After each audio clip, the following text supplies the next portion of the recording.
श्री राधा कृष्ण चरण कमलेभ्यो नमः। श्रीमद्भागवत महापुराण मातम्य का दूसरा अध्याय, भक्ति का दुख दूर करने के लिए नारद जी का उद्योग।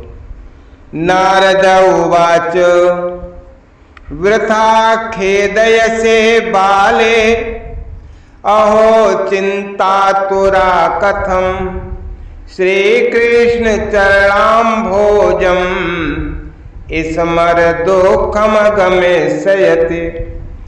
नारद जी ने कहा, बाले तुम व्यर्थ ही अपने को खेद में डाल रही हो। अरे तुम इतनी चिंतातुर क्यों हो? भगवान श्री कृष्ण के चरण कमलों का चिंतन करो और उनकी कृपा से तुम्हारा सारा दुख दूर हो जाएगा। द्रौपदी च परित्राता एन कौरव कसमलात पालिता गोप सुंदर्या शा कृष्णा क्वापि नो गतः। अरे जिन्होंने कौरवों के अत्याचार से द्रौपदी की रक्षा की थी और गोप सुंदरियों को सनात किया था, वे श्री कृष्ण कहीं चले थोड़े ही गए।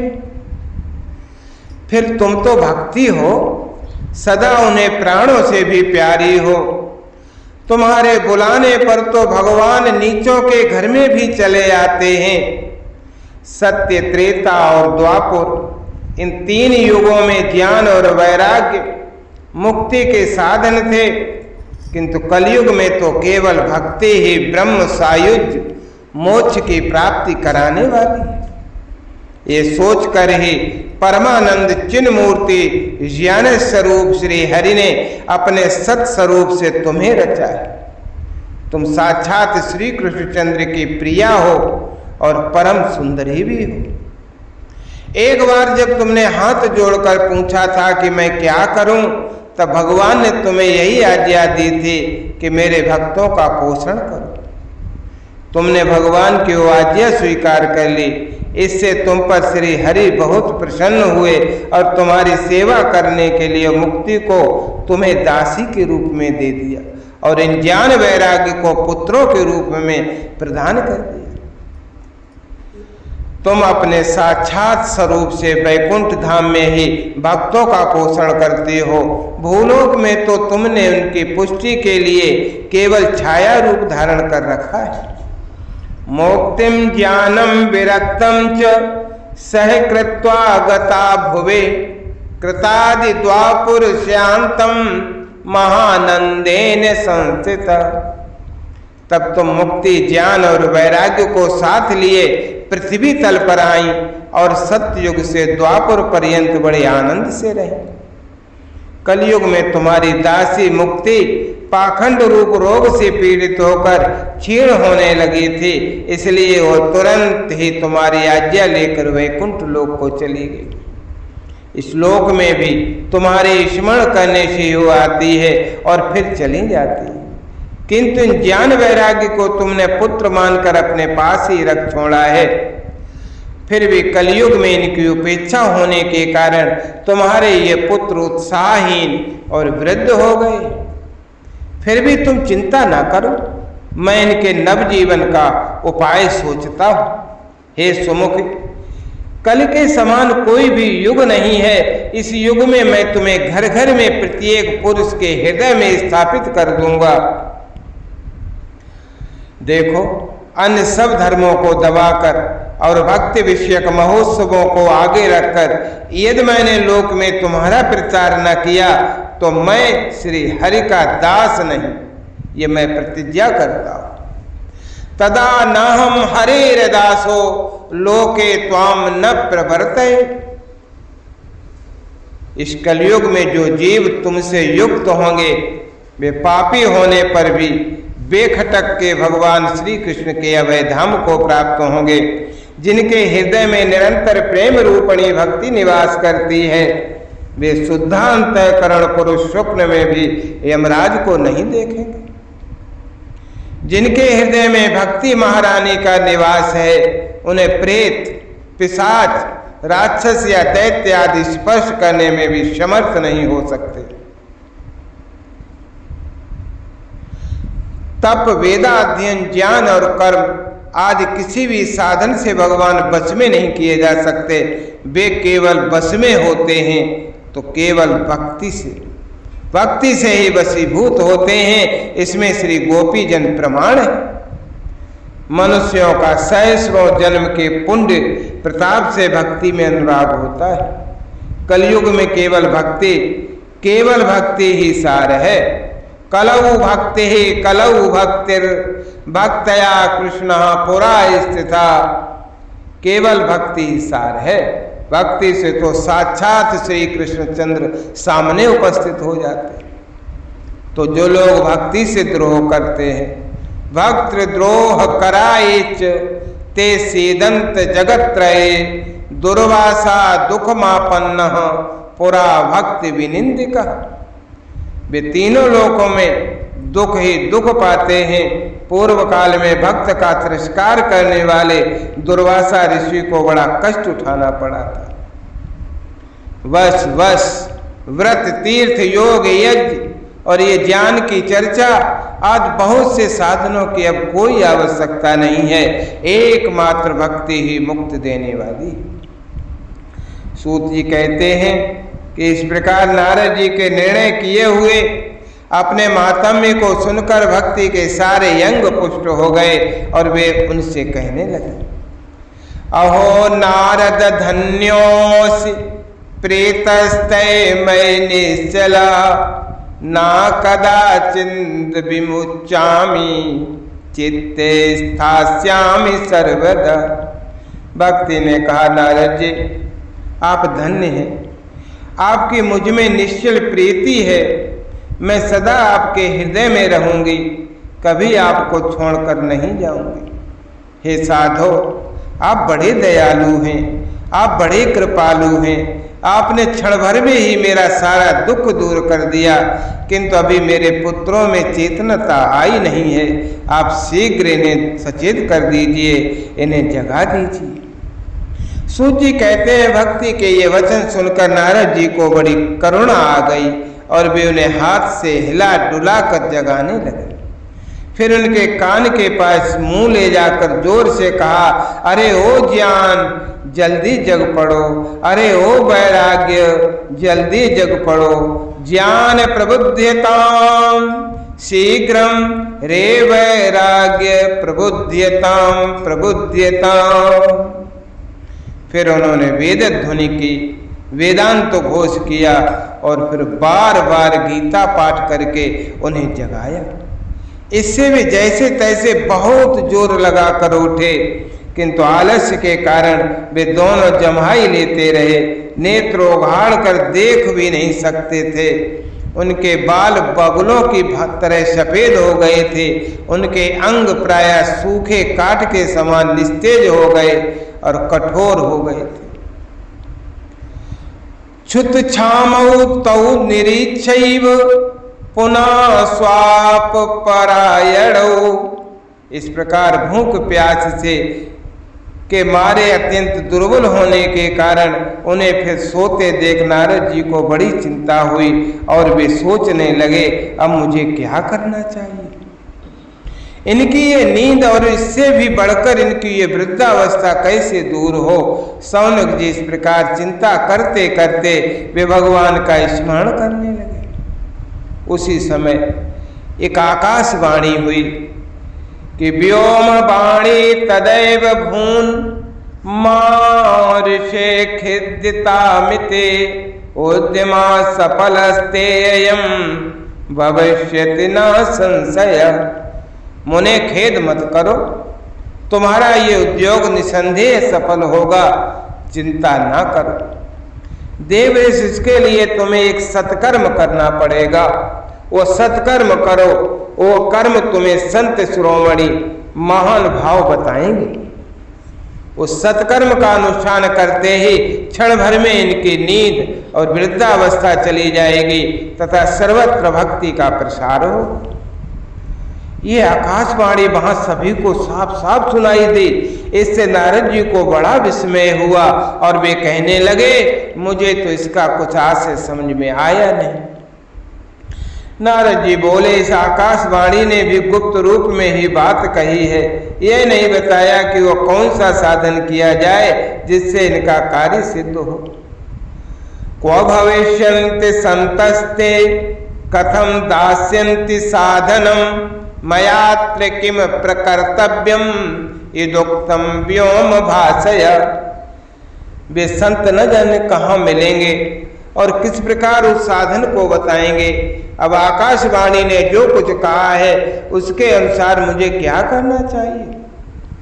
सूत जी कहने लगे, सौनक जी, तब ज्ञान वैराग्य दोनों को वहीं छोड़कर नारद मुनि वहां से चल पड़े और प्रत्येक तीर्थ में जा जाकर मार्ग में मिलने वाले मुनीश्वरों से वो साधन पूछने लगे। उनकी उस बात को सुनते तो सब थे, किंतु उसके विषय में कोई कुछ भी निश्चित उत्तर न देता था।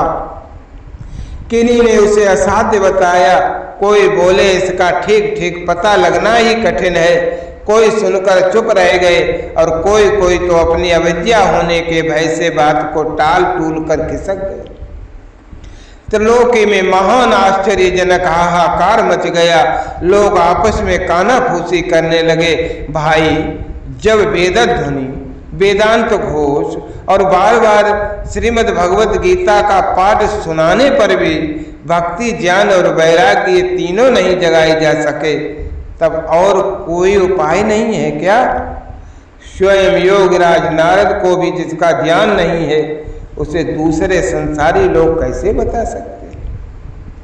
इस प्रकार जिन जिन ऋषियों से इसके विषय में पूछा गया, उन्होंने निर्णय करके यही कहा कि यह बात दुस्साध्य ही है। तब नारद जी बहुत चिंतातुर हुए और बदरी वन में चले आए। ज्ञान वैराग्य को जगाने के लिए वहां उन्होंने यह निश्चय किया कि मैं तप करूंगा। इसी समय उन्हें अपने सामने करोड़ों सूर्यों के समान तेजस्वी सनकाद मुनीश्वर दिखाई दिए। उन्हें देखकर वे मुनि श्रेष्ठ कहने लगे, इदानीम भूर्भागेन भवद्भिः संगमो भवत कुमारा ब्रुवताम शीघ्रम कृपाम कृत्वा ममोपरि। नारद जी ने कहा, महात्माओं, इस समय बड़े भाग्य से मेरा आप लोगों के साथ समागम हुआ है। आप मुझ पर कृपा करके शीघ्र यो साधन बतला दीजिए ना। आप सभी लोग बड़े योगी हैं, बुद्धिमान हैं, विद्वान हैं। अब देखने में 5-5 वर्ष के बालक जान पड़ते हैं, किंतु हैं तो पूर्वजों के भी पूर्वज। आप लोग सदा वैकुंठ धाम में निवास करते हैं, निरंतर हर कीर्तन में तत्पर रहते हैं, भगवत लीलामृत का रसस्वादन कर सदा उसी में उन्मत्त रहते हैं और एकमात्र भगवत कथा ही आपके जीवन का आधार है। हरि शरण में बमहे नित्यम येषाम मुखे वचा अता काल समादिष्टा जराय सुमान न बाधते। हरि शरण, भगवान ही हमारे रक्षक हैं। ये वाक्य, ये मंत्र सर्वदा आपके मुख में चलता रहता है और इसी से काल प्रेरित वृद्धावस्था भी आपको बाधा नहीं पहुंचाती। पूर्व काल में आपके भ्रूभंग मात्र से भगवान विष्णु के द्वारपाल जय और विजय तुरंत पृथ्वी पर गिर गए थे और फिर आपकी कृपा से वे पुनः वैकुंठ लोक पहुंच गए। धन्य है, इस समय आपका दर्शन बड़े सौभाग्य से ही हुआ है। मैं बहुत दीन हूँ और आप लोग स्वभाव से दयालु हैं, इसलिए मुझ पर आपको अवश्य कृपा करनी चाहिए। बताइए महाराज, आकाशवाणी ने जिसके विषय में कहा है वो कौन सा साधन है और मुझे किस प्रकार उसका अनुष्ठान करना चाहिए, आप इसका विस्तार से वर्णन करें। भक्ति, ज्ञान और वैराग्य को किस प्रकार सुख मिल सकता है और किस तरह इनकी प्रेम पूर्वक सब वर्णों में प्रतिष्ठा की जा सकती है। ये सुनकर सनकादि ने कहा, मां चिंताम कुरु देव ऋषे हर्षम चित्ते समावह उपाया सुख साध्योऽत्र वर्तते पूर्व एव हि। सनकादि ने कहा, देव ऋषि, आप चिंता न करें, मन में प्रसन्न हो जाएं। उनके उद्धार का एक सरल उपाय पहले से ही विद्यमान है। अहो नारद धन्योऽसि विरक्ता नाम शिरोमणि सदा, श्री कृष्ण दासा नाम अग्रणीर योग भास्कर। नारद जी, आप धन्य हैं, आप विरक्तों के शिरोमणि हैं, श्री कृष्ण के दासों के शाश्वत पथ प्रदर्शक हैं एवं भक्ति योग के भास्कर हैं। आप भक्ति के लिए जो उद्योग कर रहे हैं ये आपके लिए कोई आश्चर्य की बात नहीं समझनी चाहिए। भगवान के भक्त के लिए तो भक्ति की सम्यक स्थापना करना सदा उचित ही है। ऋषियों ने संसार में अनेकों मार्ग प्रकट किए हैं, किंतु वे सभी कष्ट साध्य हैं और परिणाम में प्रायः स्वर्ग की ही प्राप्ति कराने वाले हैं। अभी तक भगवान की प्राप्ति कराने वाला मार्ग तो गुप्त ही रहा। उसका उपदेश करने वाला पुरुष प्रायः भाग्य से ही मिलता है। आपको आकाशवाणी ने जिस सत्कर्म का संकेत किया है उसे हम बतलाते हैं, आप प्रसन्न और समाहित चित्त होकर के सुनिए। द्रव्य यज्ञस्तपो यज्ञ योग यज्ञस्तथा परे, स्वाध्याय ज्ञान यज्ञाश्च ते तु कर्म विसूचिक। नारद जी, द्रव्य यज्ञ, तपो यज्ञ, योग यज्ञ और स्वाध्याय रूप ज्ञान यज्ञ ये सब तो स्वर्गादि की प्राप्ति कराने वाले कर्म की ही ओर संकेत करते हैं। पंडितों ने ज्ञान यज्ञ को ही सत्कर्म मुक्तिदायक कर्म का सूचक माना है और वो श्रीमद् भागवत का पारायण है, जिसका गान सुकादि महान भावों ने किया है। उसके शब्द सुनने से ही भक्ति, ज्ञान और वैराग्य को बड़ा बल मिलेगा। इससे ज्ञान वैराग्य का कष्ट मिट जाएगा और भक्ति को आनंद मिलेगा। प्रलय में ही गमस्यन्ते श्रीमद् भागवत ध्वने, कलेर दोषा इमे सर्वे सिंह शब्दाद्वृकायव। सिंह की गर्जना सुनकर जैसे भेड़िया भाग जाते हैं, उसी प्रकार श्रीमद् भागवत की ध्वनि से कलियुग के सारे दोष नष्ट हो जाएंगे। तब प्रेम रस प्रवाहित करने वाली भक्ति, ज्ञान और वैराग्य को साथ लेकर प्रत्येक घर और प्रत्येक हृदय में क्रीड़ा करेंगी भक्ति देवी। नारद जी ने कहा, मैंने वेद वेदांत की ध्वनि के गीता पाठ करके उन्हें बहुत जगाया, किंतु फिर भी भक्ति, ज्ञान और वैराग्य ये तीनों नहीं जगे। ऐसी स्थिति में श्रीमद् भागवत सुनाने से वे कैसे जगे? क्योंकि उस कथा के प्रत्येक श्लोक, प्रत्येक पद में भी वेदों का ही तो सारांश है। आप लोग शरणागत वत्सल हैं तथा आपका दर्शन कभी व्यर्थ नहीं होता, इसलिए मेरा यह संदेह दूर कर दीजिए, इस कार्य में विलंब मत कीजिए। सनकादि कुमारों ने कहा, श्रीमद् भागवत की कथा वेद और उपनिषदों के सार से बनी है, इसलिए उनसे अलग उनकी फलरूपा होने के कारण वो बड़ी उत्तम जान पड़ती है। जिस प्रकार रस वृक्ष की जड़ से लेकर शाखा पर्यंत रहता है, किंतु इस स्थिति में उसका आस्वादन नहीं किया जा सकता, वही जब अलग होकर फल के रूप में आ जाता है तब संसार में सभी को प्रिय लगने लगता है। दूध में घी रहता ही है, किंतु उस समय उसका अलग स्वाद नहीं मिलता। वही जब उससे अलग हो जाता है तब देवताओं के लिए भी स्वाद वर्धक हो जाता है। खाण ईख के ओर छोर और बीच में भी व्याप्त रहती है, तथा अलग होने पर उसकी कुछ और ही मिठास होती है। ऐसे ये भागवत की कथा है। इदम भागवतम नाम पुराणम ब्रह्म संहितम भक्ति ज्ञान विरागाणाम स्थापनाय प्रकाशितम। ये भागवत पुराण वेदों के समान है। श्री व्यास देव ने इसे भक्ति, ज्ञान और वैराग्य की स्थापना के लिए प्रकाशित किया है। पूर्व काल में जिस समय वेद वेदांत के पारगामी और गीता की भी रचना करने वाले भगवान वेद व्यास देव खिन्न होकर अज्ञान समुद्र में गोते खा रहे थे, उस समय आप ही ने तो उन्हें 4 श्लोकों में इसका उपदेश किया था और उसे सुनते ही उनकी सारी चिंता दूर हो गई थी। फिर इसमें आपको आश्चर्य क्यों हो रहा है जो आप हमसे प्रश्न कर रहे हैं? आपको उन्हें शोक और दुख का विनाश करने वाला श्रीमद् भागवत पुराण ही सुनाना चाहिए। नारद जी ने कहा, महानुभावों, आपका दर्शन जीव के संपूर्ण पापों को तत्काल नष्ट कर देता है और जो संसार दुख रूप दावानल से तपे हुए हैं उन पर शीघ्र ही शांति की वर्षा करता है। आप निरंतर शेष जी के सहस्र मुखों से गाए हुए भागवत कथामृत का ही पान करते रहते हैं।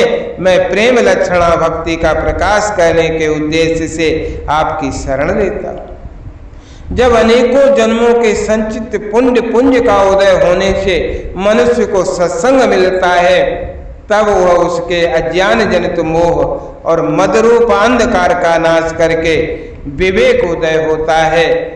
इत श्री पद्म पुराणे उत्तराखंडे श्रीमद् भागवत महात्म्ये कुमार नारद संवादो नाम 2 अध्याय। जय राधा जय राधा राधा जय राधा जय श्री राधा। जय कृष्णा कृष्णा जय कृष्णा जय श्री कृष्णा। जय कृष्णा जय श्री कृष्णा। जय कृष्णा जय श्री कृष्णा। जय कृष्णा जय श्री कृष्णा। हरे राम राम राम हरे हरे, हरे कृष्ण कृष्ण कृष्ण हरे हरे, हरे राम राम राम हरे हरे, हरे कृष्ण कृष्ण